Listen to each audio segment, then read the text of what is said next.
I never thought I'd find myself in a situation like this, trapped not only within the confines of my own home, but also within the limitations of my own body. My name is Jordan, and I lost my arms and legs in a tragic accident a few years ago. Adjusting to this new reality has been a challenge, to say the least, but nothing prepared me for the terror I would face in the very place where I should have felt safest. It all began on a stormy night. The rain was lashing against the windows and thunder rumbled like the growl of some immense beast. I was alone, as I often was since the accident. My caregiver had left for the night and I was settled in my wheelchair in the living room, a book in my lap, trying to lose myself in its pages. The power flickered, then went out, plunging the house into darkness. I wasn't scared of the dark. I had become accustomed to my vulnerabilities and limitations. But there was something about this darkness, a heaviness that made the air around me feel thick and suffocating. I called out for my digital assistant to turn on the emergency lights, but there was no response. The storm must have disrupted the network. I was alone, in the dark, the storm raging outside, and an unsettling feeling growing inside me. As the thunder crashed and the wind howled, I heard something else, a soft, scraping sound, like something dragging across the floor. It was faint, almost drowned out by the storm, but it was there.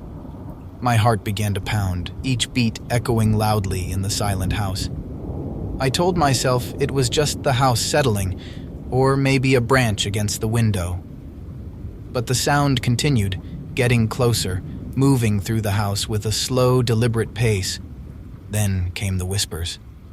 At first, I thought it was my mind playing tricks on me, the isolation and darkness getting to me.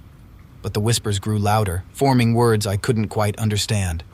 They seemed to be calling my name, stretching it out in a long, haunting drawl. I felt a chill run down my spine. I wanted to move, to get away from whatever was in the house with me. But without my limbs, I was limited to my wheelchair, and even that required assistance to operate. The scraping sound was getting closer, accompanied by the whispers. I could feel a presence now, something in the room with me, something malevolent. I wanted to scream, but fear had gripped my throat, rendering me silent. Then I felt it, a cold touch on my shoulder like the fingers of a ghost. I jerked away, but there was nowhere to go. The whispers were all around me, the scraping sound circling me. Lightning flashed, illuminating the room for a split second. In that brief moment of light, I saw it. A face, distorted and ghastly, inches from mine. It had hollow eyes that seemed to stare into my very soul. I closed my eyes, praying for it to be a hallucination. But when I opened them again, the face was still there, now smiling with a twisted, unnatural grin. The night stretched on, a relentless cycle of fear. The presence toyed with me, disappearing and reappearing, its whispers filling the room, the cold touches becoming more frequent. I was trapped, helpless in my own home, at the mercy of something I couldn't understand. The feeling of vulnerability was overwhelming, a stark reminder of my physical limitations. As suddenly as it had begun, it stopped. The first light of dawn broke through the darkness, and the presence vanished. I was alone again, the whispers and the scraping sounds gone as if they had never been. I sat there, exhausted and shaken, waiting for the caregiver to arrive. When she did, I tried to explain what had happened, but the words sounded foolish, even to my ears. She checked the house, but there was no sign of any intrusion. In the days following that nightmarish encounter, the memory of the ghostly presence refused to fade. The whispers seemed to echo in the silence, and every shadow appeared sinister. Despite the reassurances from my caregiver and friends, I couldn't shake the feeling of dread. As night approached again, anxiety gripped me. The house, once a symbol of my independence, now felt like a trap. With sunset, the atmosphere changed, the air grew colder, and the familiar sense of unease returned. I waited, holding my breath, dreading the return of the whispers. But the night remained quiet. Perhaps it had been a one-time occurrence, a trick of the mind fueled by the storm. But then I felt it again, the sensation of being watched. It was subtle, a prickle at the back of my neck, but unmistakable. The presence was back, but this time it was different. It felt more distant, observing me rather than approaching. I tried to call out, to demand an explanation, but fear choked my words. The room remained silent except for my ragged breathing. The realization hit me then, perhaps the presence had never left. Maybe it was always there, lurking in the shadows, a silent observer. The thought was more terrifying than any whisper or touch. I spent the night awake, every sound magnifying my fear. But nothing happened. The presence remained distant, an oppressive weight on my mind. The next morning, I decided to take action. I couldn't live in constant fear. I asked my caregiver to research the history of the house, hoping to find some clue about the presence. The search revealed a tragic past. Decades ago, the house had belonged to a reclusive man who, like me, had lost his limbs. He was said to have died in the house, alone and bitter. The story of the house's former owner struck a chord with me. Our shared experiences, the loss and isolation, it was more than a coincidence. I wondered if his spirit was the presence I had felt, his emotions resonating with my own. Determined to find peace, I asked my caregiver to help me perform a ritual to communicate with the spirit.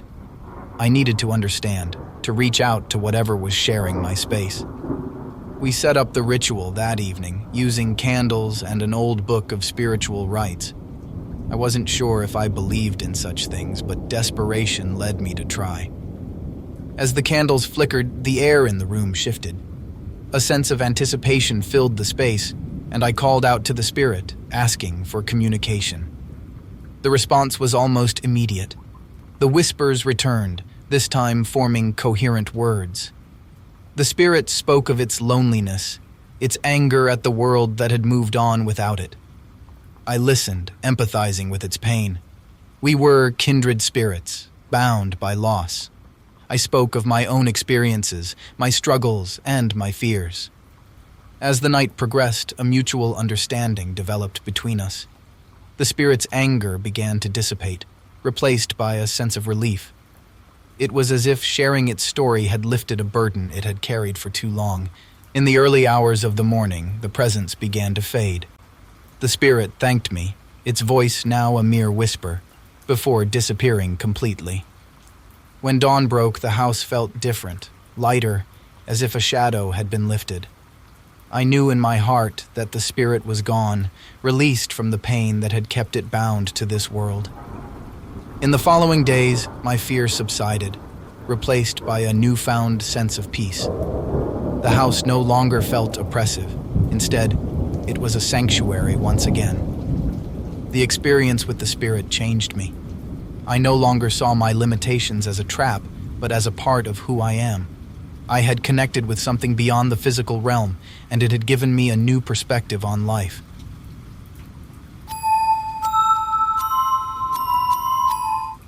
As I sit here, typing this out, my hands are trembling, my heart is racing, and every creak of this old house sends a shiver down my spine. It's hard to believe that just a few days ago I thought being alone at home was the epitome of peace and quiet. How wrong I was. My name is Alex, and I live in a small town where everyone knows everyone. My house, an inherited old Victorian mansion at the edge of town, has always been my sanctuary. But recently, my sanctuary has become a prison of fear. It all started on a Friday evening. My family was out of town for the weekend, and I was looking forward to some alone time. I had planned a weekend of movies, takeout, and absolute relaxation. As dusk fell, I settled in with a bowl of popcorn and started a movie. The house was silent except for the occasional groan of settling wood, a common soundtrack in a house as old as mine. But then things began to change. It was the silence that first unnerved me. It was deeper and more consuming than usual, the kind of silence that feels heavy, like it's pressing down on you. I paused my movie, straining my ears, trying to understand what was different. That's when I heard it, a faint whisper. It was so soft that I thought I imagined it. I shook my head, attributing it to the wind or perhaps my overactive imagination.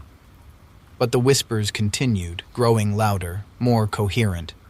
It was a voice, or rather, multiple voices overlapping each other. They were indistinct, murmuring words I couldn't understand.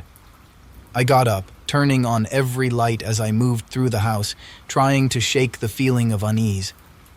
But with each step, the whispers grew louder, and I started to see them. Shadows, darker than the surrounding darkness, shifting just at the edge of my vision. I told myself it was just my mind playing tricks, a result of the eerie silence and maybe too many horror movies. But deep down, I knew it was something else. As I stood in the kitchen, a sudden chill enveloped me. It was a coldness unlike any other, biting and unnatural. I felt a hand, icy and ethereal, brush against my shoulder. I spun around, but there was nothing there, just the empty room and the feeling of being watched. Panic set in. I was no longer alone in my house. Something was here with me, something unseen, its intentions unknown. I retreated to my living room, trying to calm my racing heart. The whispers were all around now, a chorus of voices speaking a language I couldn't understand. They were coming from the shadows, which seemed to be creeping closer, encroaching on the light. I felt trapped, surrounded by an unseen presence that was closing in. The air grew colder, and the lights flickered, casting eerie shadows that danced across the walls. In a desperate attempt to escape, I ran to the front door, but it wasn't there. In its place was just a blank wall. I frantically searched for an exit, but every door, every window was gone. I was sealed inside my own home with whatever was lurking in the shadows. I screamed, a sound of fear and frustration, but it was swallowed by the house, absorbed by the whispering shadows. I found myself drawn to the hallway mirror, a large antique piece that had been in my family for generations. In the reflection, I saw my fear-stricken face, but behind me, there was something else. A figure shrouded in shadow, its eyes glowing with a malevolent light. I turned, but there was nothing there. When I looked back at the mirror, the figure was closer, its features more definite, a twisted, spectral version of myself, smiling with an unnatural glee. The night stretched on, an endless loop of terror. The house twisted and turned, hallways leading to nowhere, rooms changing shape. The whispering shadows were everywhere, always just out of sight, but their presence was suffocating. I felt a deep sense of despair, a realization that I was trapped in this nightmare, a plaything for whatever haunted my home. Hours passed, or at least it felt like hours. Time seemed to have lost its meaning in this twisted version of my home. The darkness outside never gave way to dawn. It was a night that stretched on, seemingly without end. Exhausted and terrified, I found myself in the living room again. The shadows were thicker here, pulsating with sinister energy. The whispers had grown into murmurs, a cacophony of voices that seemed to be arguing with each other. Then suddenly, the room went silent. The shadows receded slightly, and I felt a presence, an unseen force examining me. I sensed intelligence in it, a calculating, malevolent mind. Straining to listen, I finally began to understand the whispers. They were warnings, pleas from what I realized were the previous inhabitants of this house, trapped like me in this endless night. They spoke of a curse, an ancient wrong that had bound their souls to the house. I was the latest victim, caught in a cycle that had repeated for centuries. The voices guided me, leading me to the heart of the house, a room I had never seen before. It was old, older than the house itself, with walls covered in strange symbols and a chill that seeped into my bones. In the center of the room was a book, its pages yellowed with age. The whispers urged me to read it, to understand the curse that held us all. The book told a tale of betrayal and revenge, of a powerful witch who had been wronged by the original owner of the house. In her wrath, She had cursed the house and all who would dwell in it. The curse could only be broken by righting the wrong that had been done, by offering a sincere apology to her spirit. But there was a catch. The witch's spirit was lost, trapped in a realm beyond our own. The voices instructed me on how to perform a ritual that would open a gateway to the realm where the witch's spirit resided. It was a dangerous endeavor, but it was the only way to end the curse. Gathering the necessary items from around the house, I began the ritual. The symbols on the walls glowed with a ghostly light, and the air grew thick with power. As the ritual reached its climax, a portal opened in the room. Beyond it was a void, a space between worlds. I hesitated, knowing that stepping through might mean I would never return. But the desperate pleas of the trapped souls pushed me forward. I stepped through the portal, into the unknown. I found myself in a realm of shadows and mist. The witch's spirit was there, a figure of sorrow more than anger. I spoke to her, offering a heartfelt apology for the wrongs she had suffered. To my surprise, she listened. Her anger melted away, replaced by a deep sadness. She had been alone for so long, her rage the only company she had. With the witch's forgiveness, the realm began to dissolve, the portal to my world reappearing. I stepped back through, finding myself in the heart of my house once again. The sun was rising outside, the first true dawn the house had seen in centuries. The curse was broken, and the trapped souls were released. In the days that followed, my house returned to normal. The oppressive atmosphere was gone, replaced by a sense of peace. I often think about that night, about the curse and the witch. It's a reminder of the unseen forces that can shape our lives, of the histories hidden in the shadows.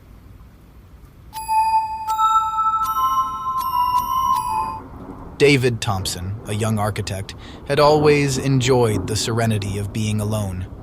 His work often required intense focus, something he found in the quiet of his home, a charming, albeit old house he'd inherited from his grandparents.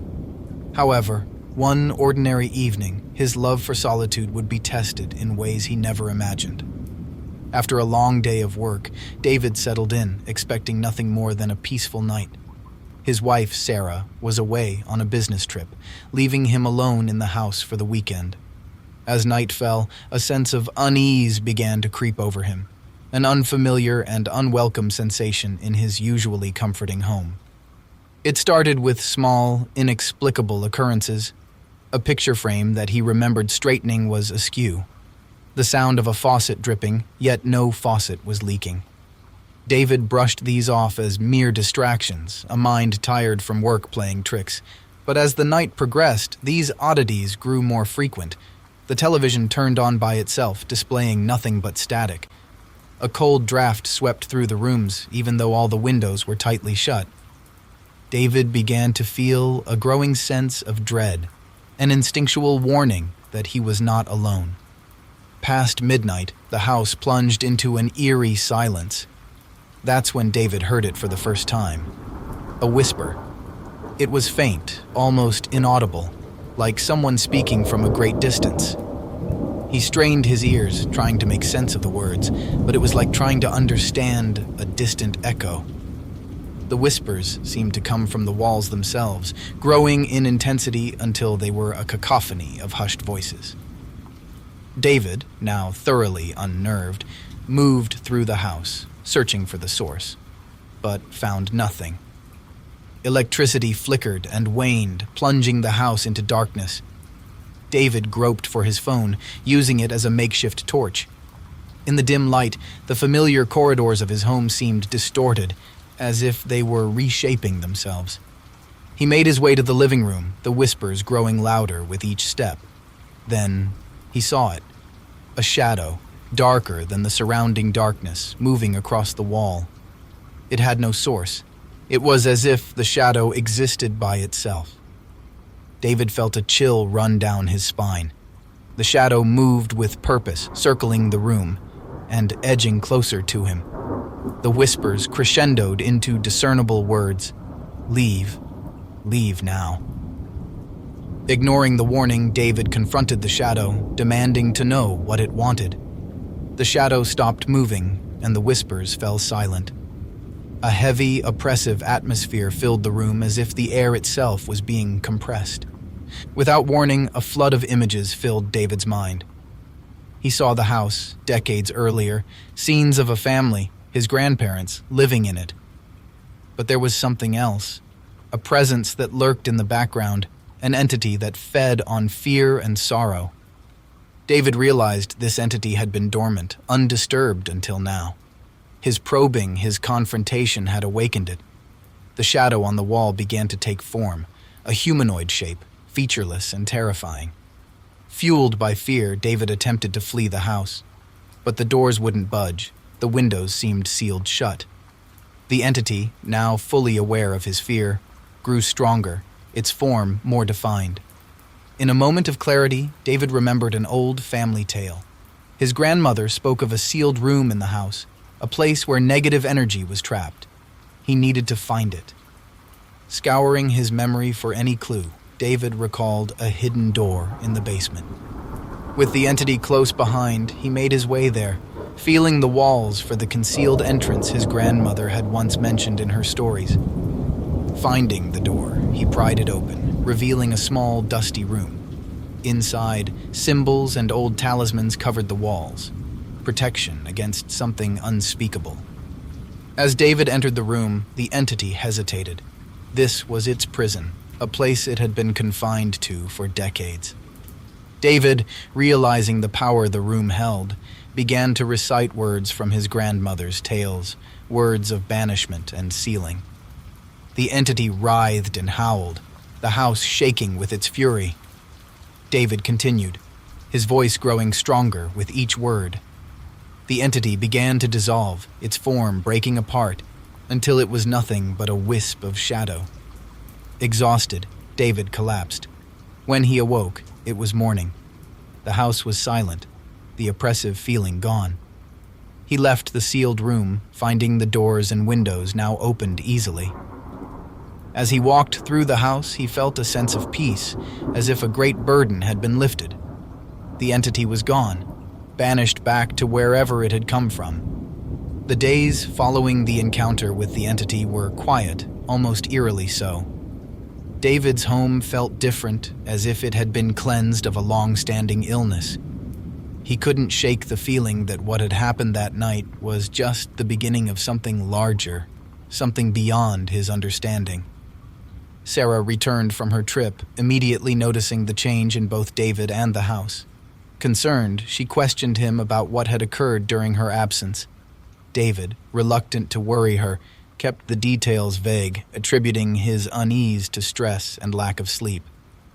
However, Sarah felt the difference in the house's atmosphere. It was lighter, yet carried a subtle undercurrent of something unspoken. She decided to keep a close eye on David, worried about his well-being. In an attempt to understand what had happened, David started researching the history of his home and his family. He discovered old journals belonging to his grandparents, hidden away in the attic. The journals spoke of strange occurrences, similar to what David had experienced, and mentioned the sealed room in the basement.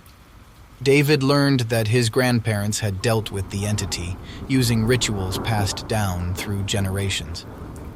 The sealed room was a containment of sorts, a last resort to trap the entity if it ever became too powerful. Despite the calm, David couldn't shake off the feeling that the entity was still around, biding its time. He felt watched, as if the shadows in the corners of the rooms held unseen eyes. Sarah noticed the change in David's behavior. He was jumpier and more withdrawn. She suggested they take a vacation, hoping a change of scenery would help. David agreed, thinking it might provide a respite from the lingering unease. The vacation was a brief period of normalcy. Away from the house, David felt his tension ease. He and Sarah enjoyed the time together, reconnecting and finding comfort in each other's presence. However, as their return approached, David's anxiety grew. The thought of going back to the house, to the possibility of the entity's presence, filled him with dread. Upon returning home, David's fears seemed to be confirmed. The atmosphere in the house had shifted again, heavier, as if in anticipation. Sarah felt it too, a creeping dread that she couldn't explain. That night, the whispers returned, faint but unmistakable. David lay awake, listening to them, trying to decipher their meaning. They were different this time, more urgent. In the dead of night, a loud crash from the living room jolted David and Sarah awake. They rushed downstairs to find a scene of chaos, furniture overturned, pictures falling off the walls. In the center of the room stood a figure, shrouded in shadows, its form more terrifying than before. It spoke in a guttural voice, a language unknown yet somehow familiar to David. David confronted the entity, realizing that it had never truly left, only retreated to gather strength. He remembered the words from his grandparents' journals, reciting them with more conviction than before. The entity lashed out, its form shifting, trying to break David's concentration. Sarah, terrified but determined to help, joined in, reciting the words with him. Together they drove the entity back, their voices harmonizing the ancient words. The air crackled with energy, the house groaning under the strain. With a final push, they resealed the entity in the room in the basement. The house fell silent, the oppressive atmosphere lifting instantly. In the aftermath, David and Sarah realized that they couldn't continue living in the house. The risk was too great, the history too dark. They decided to move, leaving the house and its secrets behind. David sealed the room once more, ensuring that the entity would remain contained. David and Sarah started anew in a new home, far from the memories of the old one. They never spoke of what had happened, but it remained in their minds, a haunting experience that had changed them forever.